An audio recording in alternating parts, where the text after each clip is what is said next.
찬양 그 기본적인 메시지가 예레미야 애가에 나오는 그 예레미야의 기도를 바탕으로 한 찬양이에요. 굉장히 예쁘죠? 아름답고 가사도 참 아름다운데 예레미야 애가가 무슨 책인지 아시죠? 예루살렘이 망하고 포로로 백성들이 끌려가고 그래서 예레미야가 울면서 고백하는 게 예레미야 애가인데 거기에 한 부분이에요. 이게 참 묘한 겁니다. 상황이 그런데 예레미야는 아픔의 기도를 하면서 소망의 하나님을 만나요. 그래서 저 고백을 합니다. 어쩌면 그게 기독교에서 하나님만 하실 수 있는 참 놀라운 그러한 변화와 새 일이라고 생각이 들어요. 오늘 우리가 나눌 말씀도 그거하고 비슷합니다. 스바냐서를 오늘 읽겠습니다. 이따가도 잠깐 말씀드리겠지만 스바냐는 예레미야와 동시대 선지자예요. 그러니까 같은 상황에서 사역했던 선지자입니다. 스바냐 3장 15절부터 17절까지 세 번역으로 준비해서요. 함께 읽겠습니다. 시작. 주님께서 징벌을 그치셨다. 너의 원수를 쫓아내셨다. 이스라엘의 왕 주님께서 너와 함께 계시니 네가 다시는 화를 당할까 두려워하지 않을 것이다. 그날이 오면 사람들이 예루살렘에게 말할 것이다. 시온아 두려워하지 말아라. 힘없이 들이지 말아라. 주 너의 하나님이 너와 함께 계신다. 구원을 베푸실 전능하신 하나님이시다. 너를 보고서 기뻐하고 반기시고 너를 사랑으로 새롭게 해주시고 너를 보고서 노래하며 기뻐하실 것이다. 아멘. 신약 성경의 첫 번째 책이 마태복음이죠. 그래서 이제 성경을 새롭게 읽어야지. 그래서 마태복음을 딱 열면 거기서 예기치 못한 방해를 딱 만나죠. 긴 목록에 사람들 이름, 우리한테는 굉장히 낯선 이름들이 쭉 계속 나옵니다. 마태복음은 유대인을 염두에 두고 쓴 복음서입니다. 그래서 예수님이 어떻게 그들의 믿음의 뿌리인 아브라함과 연결되어 있는지를 보여주려고 족보부터 아브라함부터 예수님께로 이어지는 그 족보부터 꺼냅니다. 그리고 나서 예수님이 왜 오셨는지도 언급합니다. 마태복음 1장 21절 그는 자기 백성을 그들의 죄에서 구원할 자이심이라. 그리고 이 모든 게 하나님의 계획이라는 걸 알려주기 위해서 이사야서 7장 14절을 인용을 하는데 보라 처녀가 잉태하여 아들을 낳을 것이요 그의 이름은 임마누엘이라 하리라 하였으니 이를 번역한즉 하나님이 우리와 함께 계시다 함이라. 그래서 마태복음 1장 신약 성경이 시작되는 첫 장의 주제어가 임마누엘입니다. 임마누엘은 신약 성경 전체의 특징을 보여주는 단어입니다. 임마누엘이 신약을 구약과 근본적으로 다르게 만들어요. 구약에서는 하나님께서 잠시 특별한 일이 있을 때만 잠시 방문 형태로만 사람을 만나셨어요. 왜냐하면 죄 때문에 우리가 하나님의 영광을 감당할 수 없기 때문에 사람들과 함께 하실 수 없었어요. 그런데 신약은 시작부터 임마누엘 하나님이 우리와 함께 하신다라는 걸 선언하면서 시작을 합니다.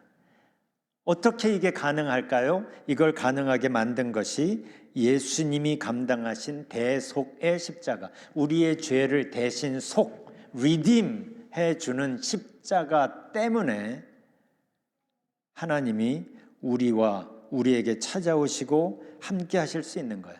우리의 죄값을 예수님이 대신 치르심으로 우리의 죄가 해결이 되니까 하나님께서 우리 안에 거주하시는 게 가능해진 거예요. 그래서 신약은 처음부터 임마누엘을 선포하면서 시작을 합니다. 임마누엘이 단순한 개념이 아니라 우리의 삶의 실제가 될 때 성경에 있는 모든 약속들이 우리에게 실제가 되기 시작합니다. 왜냐하면 우리 안에 임마누엘로 거주하시는 하나님께서 우리 안에서 변화를 만들어 가시기 때문이에요. 이 과정을 우리가 몇 주 전에 베드로후서 1장 앞부분을 같이 나누면서 살폈죠. 거기서 우리는 얘기했어요. 하나님이 우리에게 생명과 경건에 이르게 하는 모든 것을 공급하시면서 우리가 하나님의 성품에 참여하도록, 그래서 하나님의 영광과 덕을 우리가 누리며 살도록 그 레벨로 우리의 존재와 우리의 삶을 이끌어 가시는 거예요. 이게 하나님이 우리 변화, 구원받은 우리들을 안에서 하나님이 만드시고 계시는 변화입니다. 이 변화가 어떻게 가능한가? 우리 죄인이 어떻게 하나님의 성품에 참여할 수 있는가? 이걸 가능하게 한 것이 임마누엘 때문인 거예요. 하나님이 우리 안에 거하시기 때문에 이러한 변화를 만드실 수 있는 것이고, 하나님이 어떻게 우리 안에 거하실 수 있는가? 임마누엘이 가능한 이유가 예수님의 대속의 십자가입니다. 그래서 예수님의 십자가가 이 모든 변화를 가능하게 만든 토대가 되는 거예요. 하나님께서 이 모든 변화를 염두에 두시고 십자가를 계획하셨는데, 성경은 그 동기가 하나님의 사랑 때문이다라고 얘기합니다. 그래서 요한복음 3장 16절, 하나님이 세상을 이처럼 사랑하사 독생자를 주셨으니, 하나님이 독생자를 주신 이유가 세상을 이처럼 사랑하사라는 거예요. 그래서 우리가 독생자 예수 그리스도를 믿는 자마다 멸망하지 않고 영생을 얻을 수 있게 되는 거예요. 그래서 이 사순절 첫 주인 오늘 우리는 스바냐가 알려주는 하나님의 사랑, 하나님의 마음을 우리가 알아보려고 합니다. 아까도 얘기했지만 스바냐는 예레미야와 동시대에 살았던 사람이에요. 스바냐가 사역했던 그 상황이 이제 예루살렘이 막 함락되고 남유다가 멸망하기 얼마 전인 겁니다. 하나님은 스바냐, 예레미야 여러 선지자들을 보내시면서 그들의 죄를 지적하시고 심판을 예고하십니다. 성경이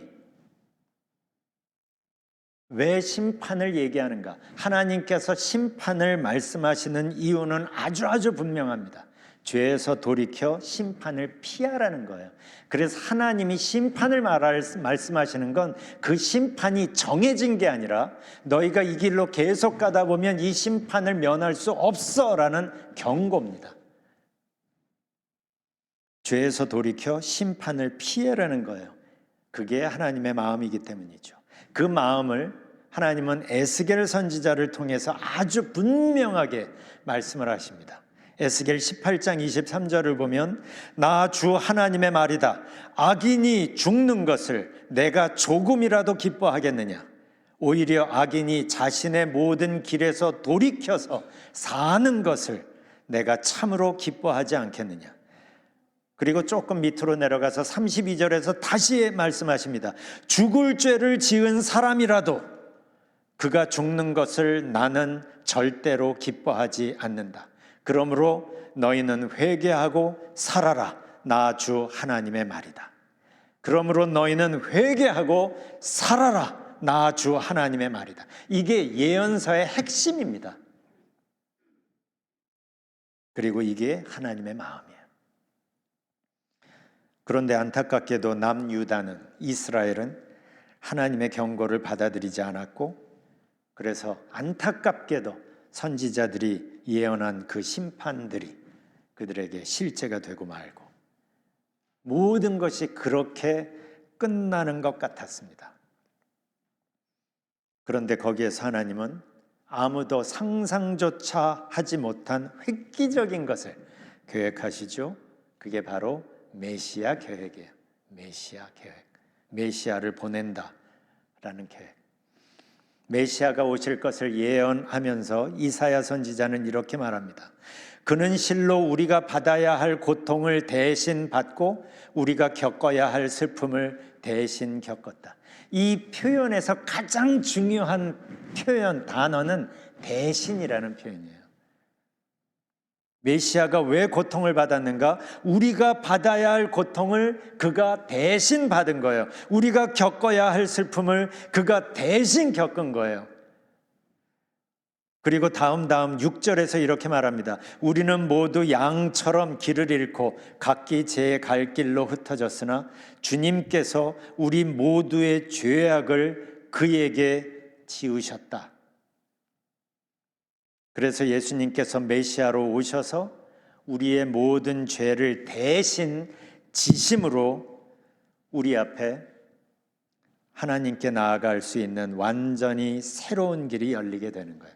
그래서 우리가 예수 그리스도라고 표현하죠. 예수는 당연히 이름이고 그리스도는 메시아의 그리스 말입니다. 그러니까 똑같은 단어예요. 메시아는 히브리어고 그리스도는 헬라어죠. 그리스어예요. 이거는 예수님의 타이틀입니다. 메시아로 그리스도로 예수께서 오셨다라는 거예요. 왜 오셨어요? 우리의 죄악을 대신 지시기 위해서.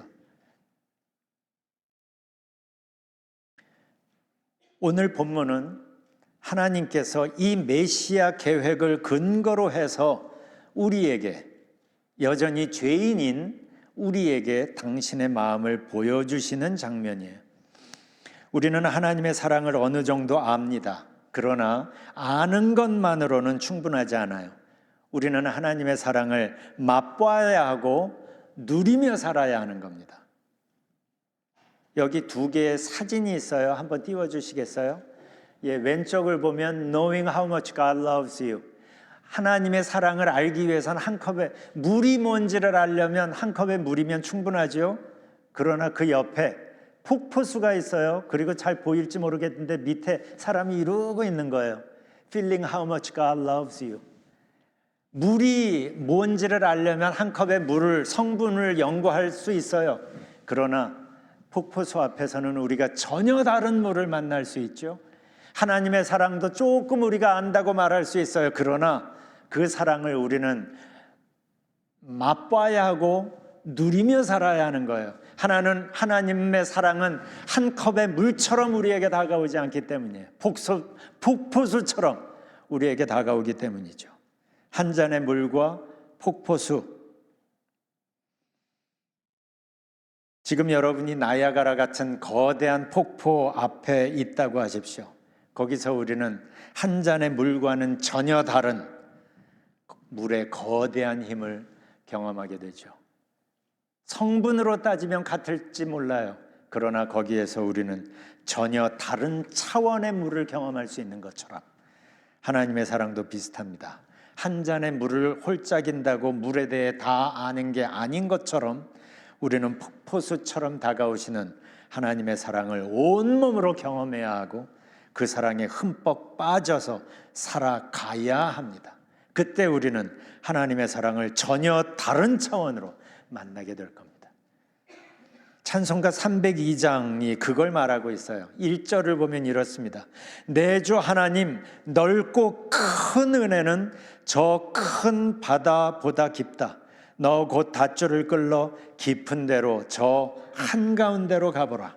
언덕을 떠나서 창파에 배 띄워 내 주 예수 은혜의 바다로 내 맘껏 저어가라.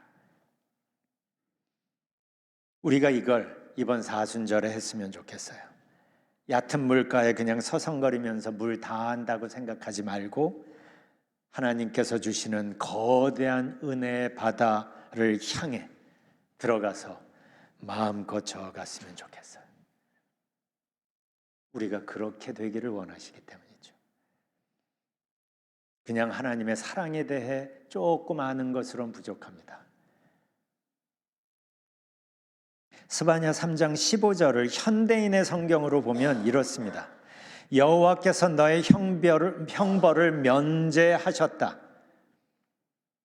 우리가 앞에서 본 예수님의 대속 리딤의 결과가 이거죠. 우리의 죄에 대한 형벌이 면제된 거예요. 그래서 가능해진 것을 이어서 얘기합니다. 이스라엘의 왕이신 여호와께서 너와 함께 계시니, 여호와께서 너와 함께 계시니, 죄가 해결되니까 임마누엘이 가능해진 거예요.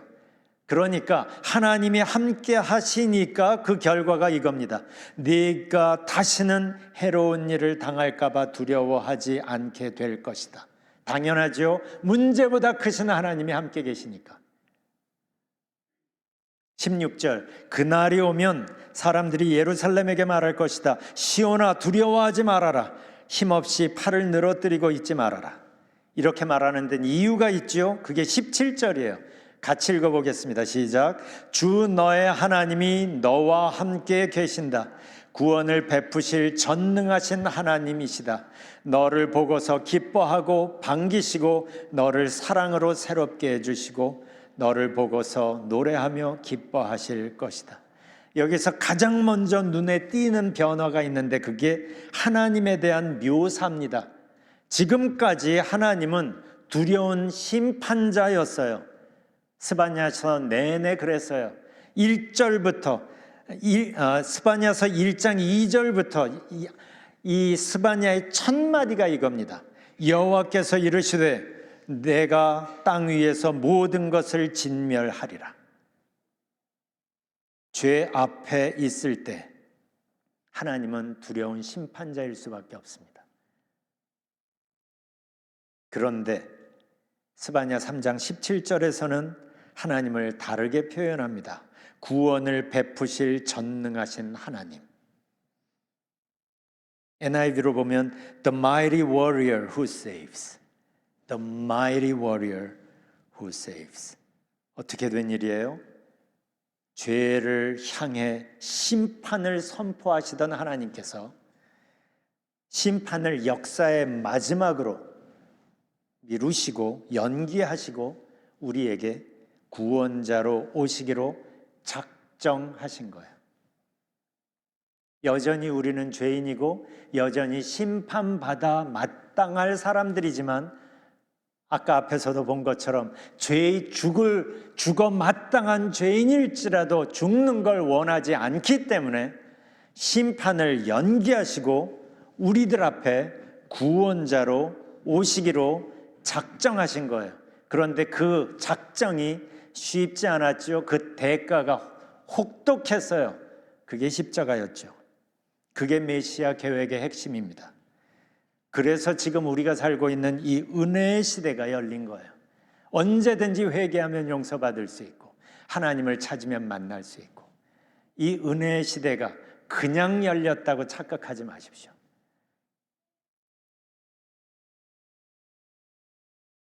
대속의 십자가의 효과 때문에 우리가 죽어야 할, 우리가 흘려야 할, 우리가 감당해야 할 그 죽음과 그 고통을 예수님이 대신 받으셔서 그 효과 때문에 우리 앞에 하나님은 더 이상 두려운 심판자가 아니라 구원을 베푸실 전능하신 하나님으로 우리에게 다가오시는 거예요. 그리고 이제 하나님은 구원받은 백성들과 함께 하십니다. 늘 언제나 영원토록.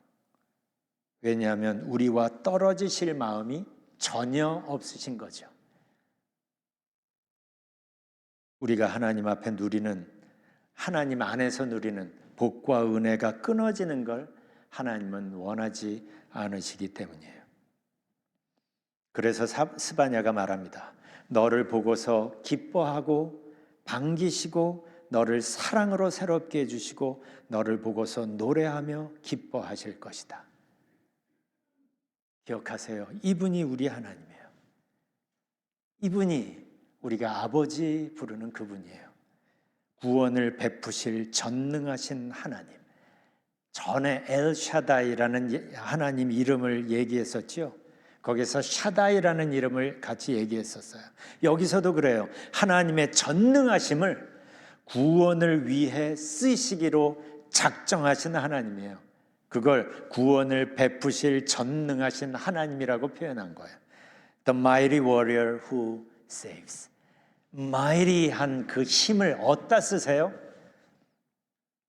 우리를 케어하고 우리를 보호하고 우리를 구원하시는 데 쓰시는, 그걸 단적으로 보여주는 이름이 샤다이라고 했어요. 구원을 베푸실 전능하신 하나님, 우리가 살면서 만날 수 있는 그 어떤 문제보다 크신 하나님, 이분이 우리를 떠나실 마음이 없으시대요. 글쎄,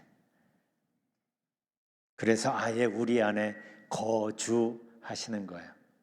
그래서 우리에게도 내 안에 거하라 라고 말씀하시는 거예요. 이게 임마누엘의 의미입니다. 이게 복음의 핵심이에요. 그래서 신약 성경은 첫 장부터 임마누엘을 강조하는 거예요. 그렇다면 한번 생각해 보세요. 만일 우리가 이 하나님을 정말 신뢰한다면, 구원을 베푸실 전능하신 하나님께서 나와 늘 함께 하신다는 것을 내가 정말 믿는다면 우리 사는 모습이 달라지지 않겠습니까? 한번 곰곰이 생각해 보세요. 요즘 여러분이 사는 그 삶의 모습이 전능하신, 구원을 베푸실 전능하신 하나님의 자녀다운가? 전능하신 하나님과 함께 사는 사람 같은 모습으로 얼굴 표정을 하고 행동을 하고 말을 하고 결정을 하고, 그러나 아니면 하나님은 믿는다고는 하는데 꼭 고아처럼 혼자 모든 걸 다 결정하고 책임져야 하는 세상의 보통 하나님 모르는 사람 중에 하나처럼 살아가고 있지는 않습니까? 생각해 보세요. 정말 우리가 이 하나님을 신뢰한다면, 구원을 베푸실 전능하신 하나님께서 나와 늘 함께 하신다는 것을 내가 정말 믿는다면 나의 삶의 모습이 어떻게 달라질까? 한번 상상해 보세요. 나를 보시며 기뻐하시는 하나님, 너무 좋으셔서 나 때문에 콧노래로 흥얼거리시는 하나님, 십자가까지 앞세워서 우리에게 두 팔 벌리며 다가오시는 하나님,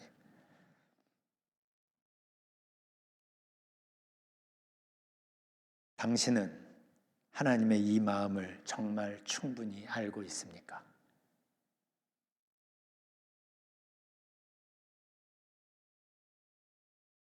이게 이번 사순절 동안 우리가 집중해야 할 부분입니다. 말씀을 읽고 묵상하면서 이 하나님의 마음속으로 더 깊이 들어갔으면 좋겠어요. 그래서 하나님의 이 뜨거운 사랑을 우리가 온몸으로 만났으면 좋겠어요.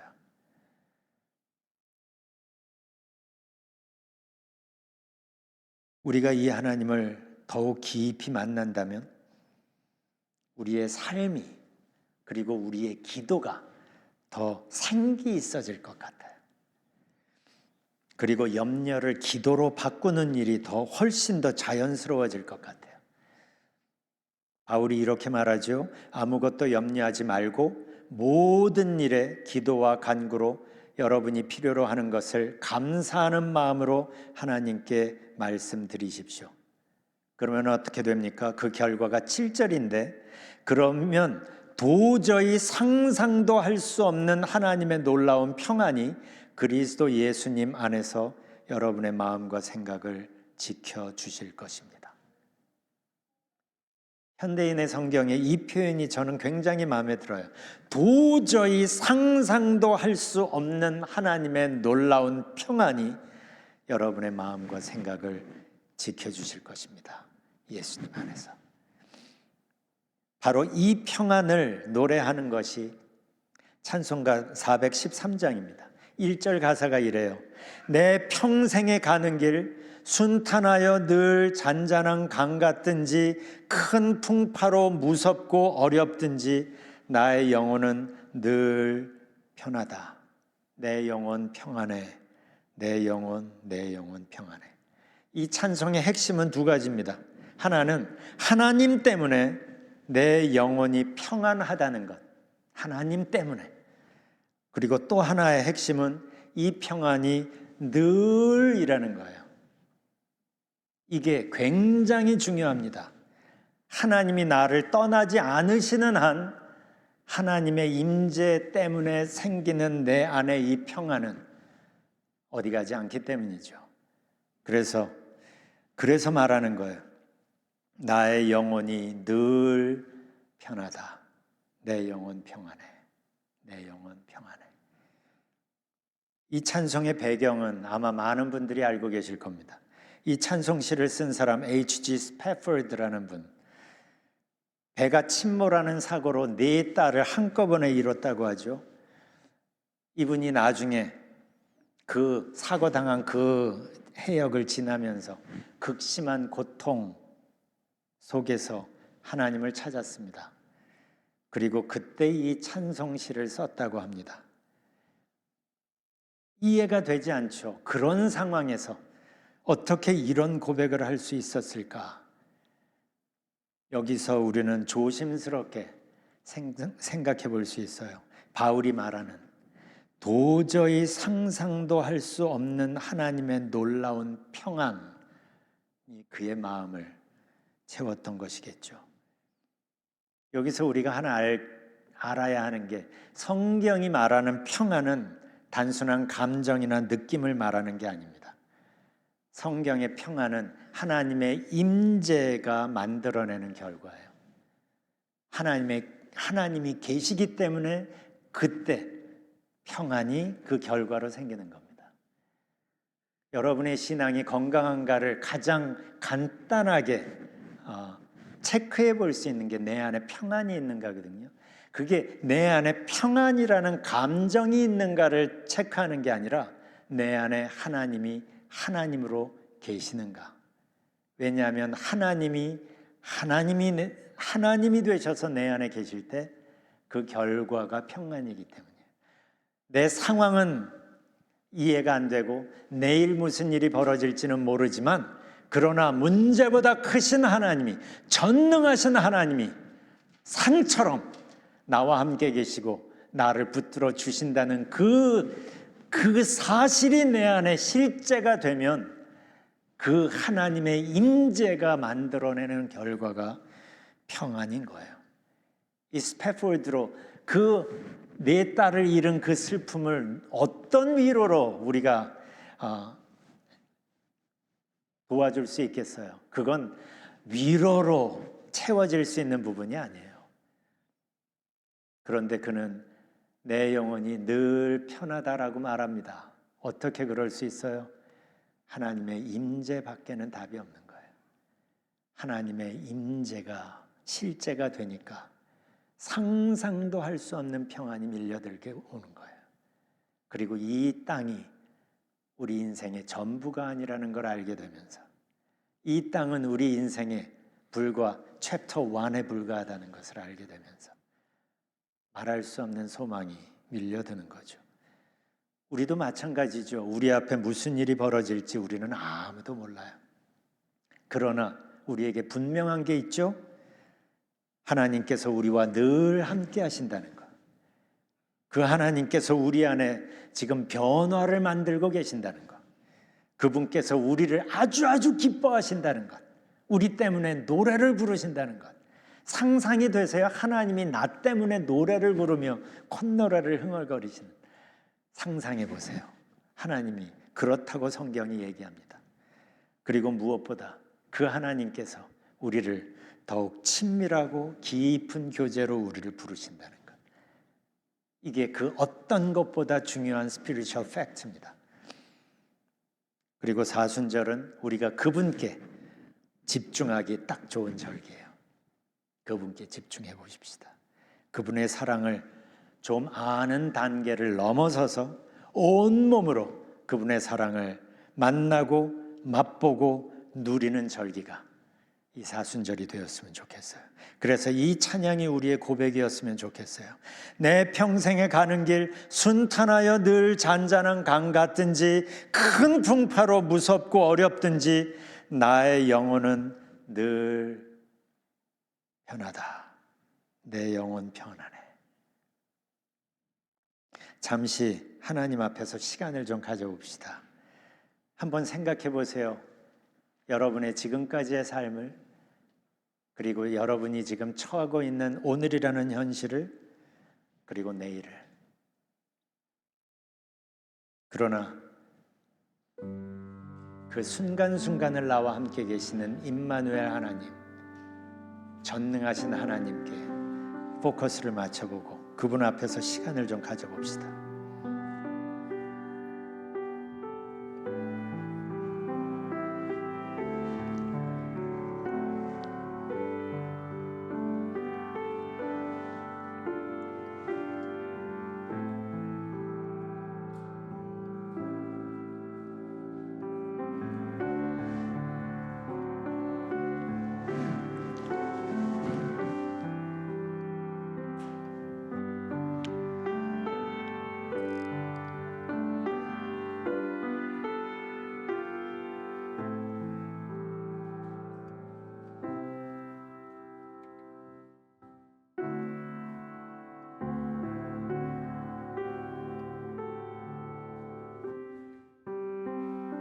은혜의 하나님, 우리를 향한 주님의 사랑을 알면 알수록 참으로 놀랍기만 합니다.